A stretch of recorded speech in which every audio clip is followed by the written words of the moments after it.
My name is Tracy Johnson. And she's got an incredible story of struggle. Exactly. And triumph.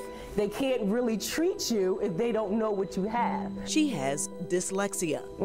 It's real. It's a real issue. It's an incurable, likely inherited reading disorder that can prevent the brains of even highly intelligent people like Tracy from converting written letters into words you can speak. Just a bunch of jumble print. It made going to school sheer hell. But I always knew I was smart, but it was hard, especially when they're telling me that you're not. That was the most heart-wrenching growing up, and adults telling me that I was dumb, telling me that I was slow, telling me I was lazy or stupid. Teased, taunted, isolated, and never diagnosed. She was tossed into the wrong special ed classes, but she learned tricks to get herself through. I used to try to use little things to kind of get around reading out loud. Cover-up artist. Absolutely. But trying to get into community college was no joke. I remember sitting in the psychology lab, just breaking down and saying, I can't do this. I can't do this anymore. She took a job cleaning and often thought of suicide. I just figured, okay, this is it. This is my potential.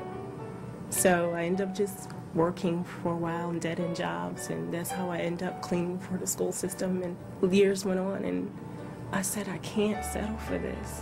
I can do the work. I just need the proper help. I need the tools to do it. Tracy got tested for dyslexia, but by then, she was in her mid-20s and searching for the right help.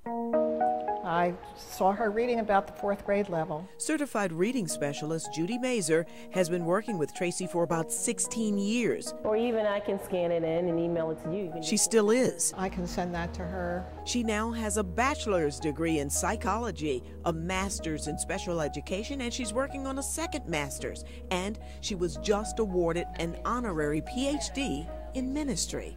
Number one, if you never knew what faith is, you will now know what faith is. On this side, these are just some additional facts. Dr. Rakhmonda Campbell and Tracy have joined forces through a reading clinic to get information, hope, and resources into the hands of parents and children who are the least likely to be tested for dyslexia.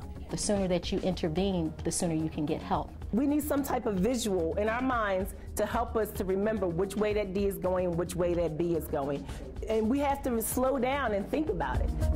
It makes it easier for the teacher. Tracy volunteering her time to help adults like Keith Harris, attending the World Congress on Special Needs Education, recently meeting at Temple in Philly. You will never see a course in college directly teaching the teachers about dyslexia. Even herself almost cried sitting there watching her film back there. This is what I wrote up today. Let's see if you can read that. Let's see. She also showed us she's not cured. Tough cookie. Tracy Johnson overcomes taunting and testing. See? I need to be prepared. But she has learned ways to cope with her dyslexia. Not mentally unstable. I did what I had to do. She shares all kinds of learning tips like recording instead of writing notes in class, then transcribing it later at her own pace. Very time consuming, but that's what I had to do. Yeah. She offers contacts and resources through her nonprofit group, Vessels of Hope. Thanks again, everybody. And yep, she's a hit with this crowd. This class is very inspirational to me, and I can take that home to my daughter and maybe show her. Take care. Tracy has turned down some really good-paying jobs to give away what has taken her so long to learn. Because I'm called to give back. There is no way that I'm going to gain all this knowledge and not give it back to the people that I know need it. Good, I'm glad you enjoyed it. Thanks for coming. She is one tough cookie. That was wonderful. Oh, thank you. Joyce Evans, Fox 29 News. Thanks for coming, I appreciate it.